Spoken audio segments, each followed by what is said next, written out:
Welcome to Realizing Resilience, a podcast from the Connecticut Women's Consortium. We're not behavioral health professionals, but we're your gateway to real conversations with the experts.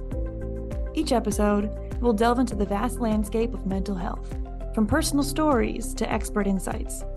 Together, we'll bridge the gap between clinical expertise and personal experiences, connecting with diverse voices and perspectives. Join us for insightful conversations that demystify the world of mental health. Bryn Lottig is the author of No Child Left Inside and one of the proud co-founders of edtech platform Kikori. In addition to holding a master's degree, she has honed her expertise in adventure-based experiential education over 20 years of using adventure as a medium to develop social and emotional skills in learners of all ages. Her passion lies in crafting and leading programs that translate outdoor experiences into lifelong learning, whether in schools or through professional development. She believes in empowering individuals to embrace challenges as a catalyst for growth and discovery. Bryn lives with her husband and their 2 children in northern Wisconsin. To learn more about her work, visit brynlottig.com. Welcome back to Realizing Resilience. My name is Alana. Marissa, unfortunately, cannot be here with us today, but I have the pleasure of speaking with Bryn Lottig. Bryn is going to be one of the keynote speakers for our upcoming Trauma and Recovery Conference, which will be in October. So, Bryn, thank you so much for joining me today. Thank you. I'm so excited to be here. So, first and foremost, can you describe what adventure-based experiential education is and how you got involved in the field? Yes, I would love to. Adventure-based experiential education is a bunch of fancy words for saying I play with people in the woods to teach character development. Experiential education is just learning by doing. It's the difference between telling somebody that they should be a good friend versus giving them activities where they can practice being a good friend and be intrinsically motivated to reflect on their behavior and get better and better at it. That's awesome. I used to be an art teacher, so I feel like that activity play-based stuff, it's the best way to do it is to learn those skills is to by actually do something that's engaging and fun. And what better fun than playing in the woods? Absolutely. And adventure is really a broad term that can apply to anything. Even my participants that are in urban spaces can find adventure. It's not always camping. It's not always rock climbing, backpacking, or canoeing, which are some of the things that I really do enjoy doing. But it can be anything as mundane as going to an environment that you're not used to help get you out of your comfort zone, to level the playing field for your participants and do something and then reflect on what it is that you're doing. And so in your bio, it mentions you do this for professional development as well. So what does that integration look like and how does it differ between adults and children? Truth be told, and I bet a lot of practitioners will understand this, that the content is the same. The only thing that differs is the delivery and sort of how you frame it. I love teaching teachers. I love teaching folks who have the opportunity to affect the lives of adolescents. So professional development has become one of my big passions. And as much as I like playing with kids in the woods, I like taking adult humans out of their comfort zone and teaching them things about themselves, how they can relate to themselves, to others and the planet, and then show adolescents how to do the same. So increasing those ripple effects. I have done professional development for schools and corporations for a number of years, and it can be anything from a couple of hours to multi-day events where we dig deep into their organization's values and really do strategic planning or just community building amongst themselves without that real big outward view, or having them participate in an experience so that they can feel what it is that we're often asking our participants to go through. And it helps create empathy, compassion, and the correct perspective so that then they can relate to their participants in a new way. Well, I think we need to hire you for our company retreat, first of all. Cool. But I think that's a great segue, especially talking about empathy. So, like I mentioned, you're presenting at Trauma and Recovery. So, how does adventure kind of support recovery or trauma healing? And also, how do you make sure that the experiences are safe and supportive for people who might have specific triggers? Yeah, those are great questions. And while My primary audience tends to be educators. This really hits home for me because I am somebody who has been produced by trauma. So my personal story is that I grew up in a substance abuse home and have been able to break cycles of multi-generations of substance abuse, mental health issues. And the way that I was able to do that is through some really intentional experiential education and using adventure. So the way that I was able to do that, it had to do with going on an outward bound trip where I was whitewater rafting and backpacking. And yes, behavioral health has looked into a lot of wilderness therapy. And there's two sides to that for sure. There's a lot of trauma that can be caused by some of the wilderness therapy programs, especially if we look at a historical perspective of how they operated, but that doesn't diminish some of the positive outcomes that are there from trauma-informed programming. The way that I make sure that things are safe is much like the way any behavioral health professional would, is starting with low risk activities, making sure I'm constantly assessing my audience, making sure that I'm aware of their body language and checking in and creating that safe space, creating that container where somebody has the challenge to opt in as well as opt out of activities. I honestly, when I was thinking about your work, I mentally, I think, was connecting it more towards like people doing rehab programs with horses, like that kind of stuff where you hear about how Yeah. transformative it is rather than the dark history of like troubled teen programs.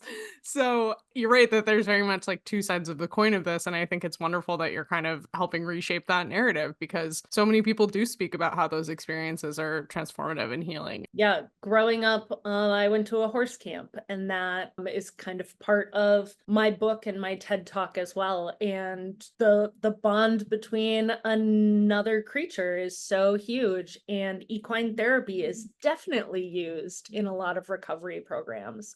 I'm training my dog to be a therapy dog. And again, there's just something about shaking up somebody's usual day-to-day routine. So with another animal, with a different group of people, with a different place, with a different focus, if I'm asking them to clip into a harness and climb up a telephone pole on an outdoor challenge course, or to trust somebody else that has them on belay on an indoor challenge course, like an indoor climbing wall.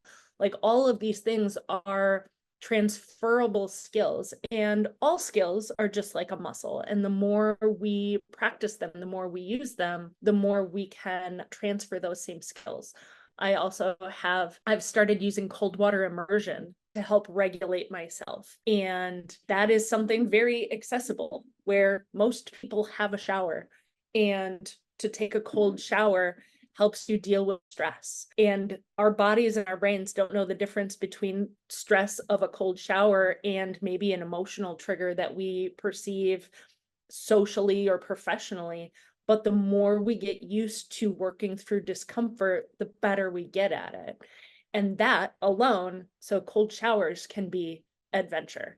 And I love dissecting our daily routines and figuring out how we can build ourselves into more resilient humans. And that is a perfect segue because, you know, you're a typical behavioral health professional, you're a private practice therapist, you're coming to this conference and you're excited about this presentation, but you're like, I don't have access to a ropes course.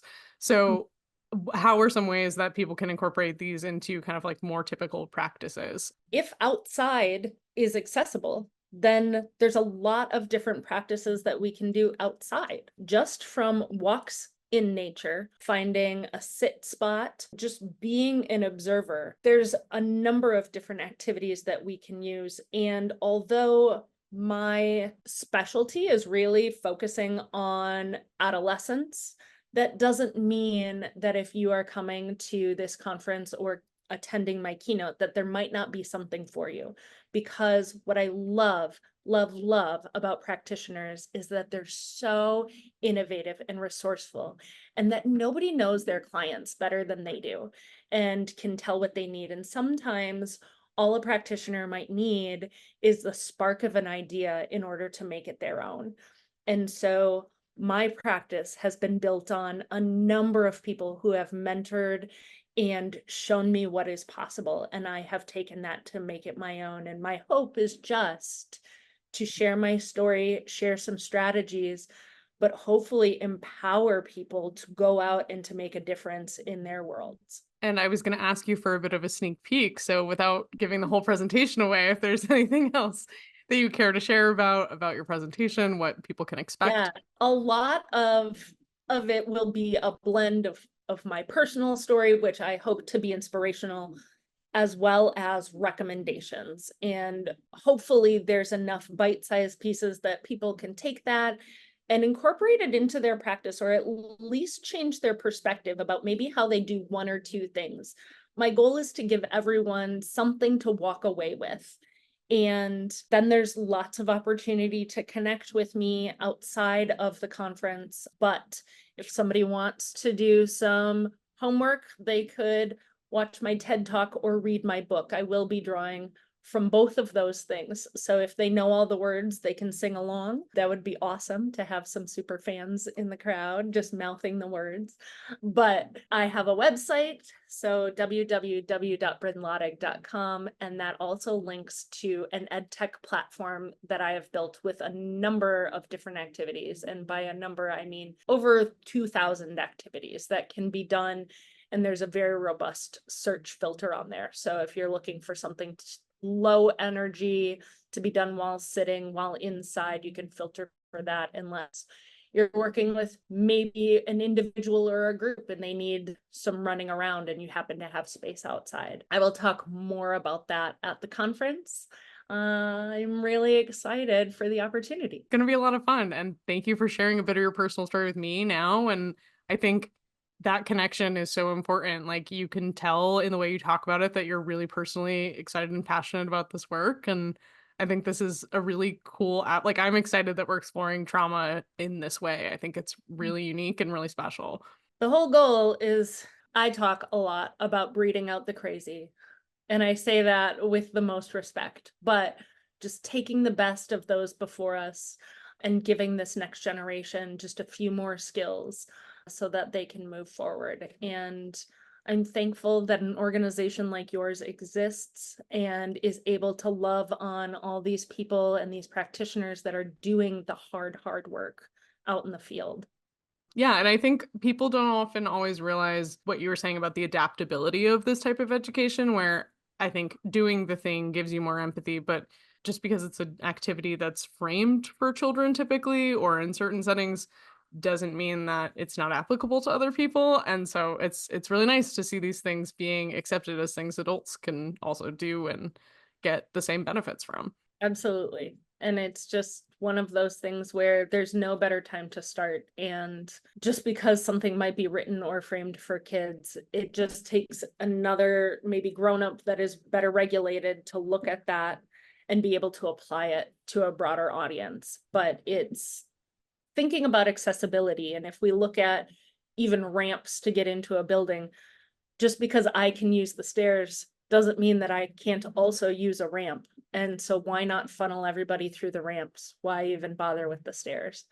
And making content like this accessible to everyone helps them find their way and find what can be useful to them, with the goal of more regulated, more productive, happier, healthier humans all out in the world.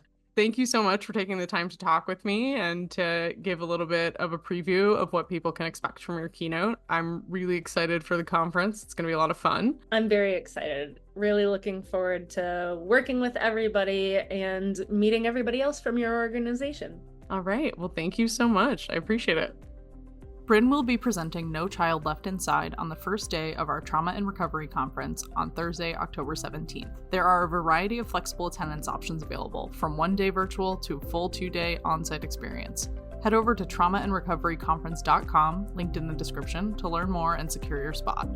Links will also be in the description to learn more about Bryn and her work and keep up with us at the Connecticut Women's Consortium. Thank you for tuning in today, and see you next time.